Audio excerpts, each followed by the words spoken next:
If you want love, there is one main thing you need to understand, and that is you must become love itself. You have to become love in order to receive love.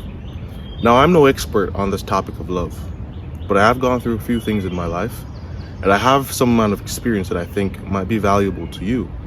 And maybe while I speak about these ideas, it will reinforce what I already know to be true and help me make better decisions in the future. Now, love is an emotion. It's a feeling. One could say love is the most transcendent feeling because love conquers all, right? You could be feeling the worst of pains. And if someone loves you, if you can feel love, the embrace and care of someone, then all that fades in terms of importance, right?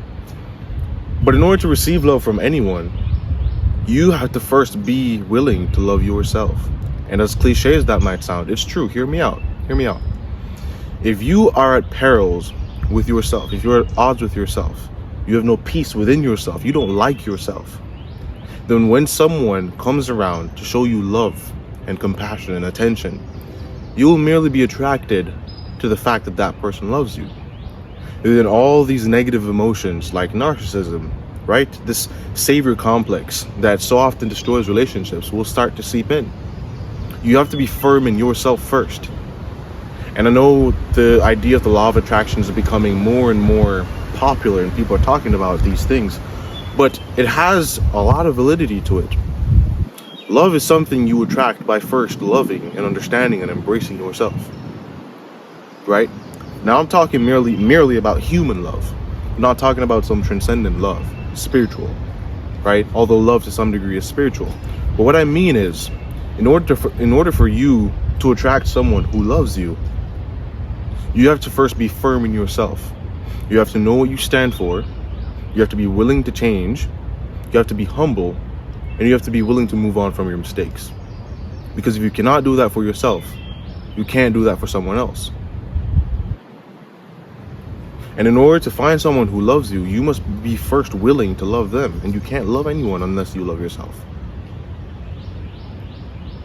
So essentially, the point of this video is to call to the forefront of your mind the very real truth that you must first find out how to love yourself. And love is difficult. See, a lot of people think that love is easy.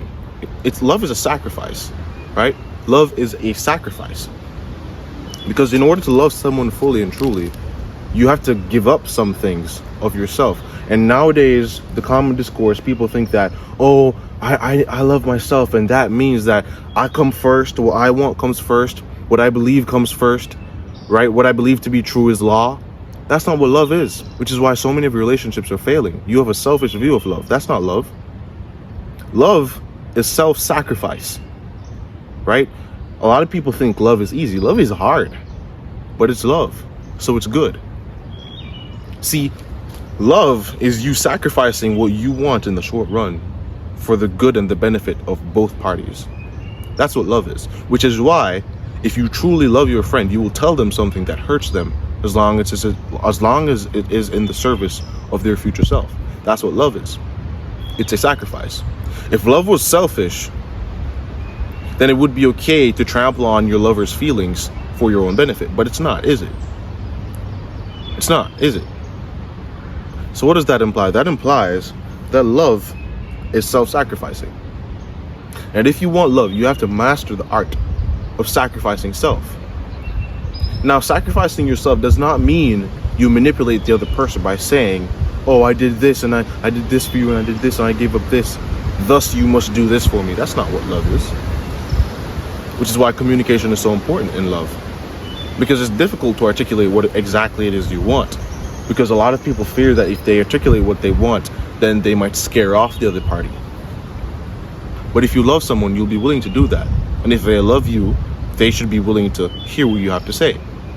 Love is based in truth, not fiction, not some ideal. Truth, reality. What is it that you want from the other person? Make that clear.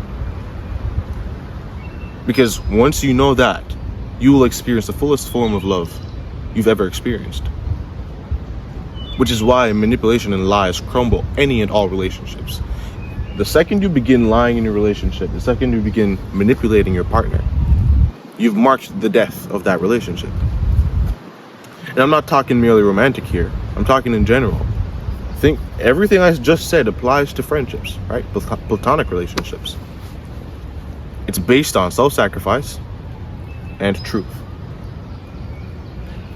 But in order to achieve all those things, you have to be first willing to love yourself. This is Corporate Conversations. I appreciate you for watching, and I will see you next time. Seek on. Seek on.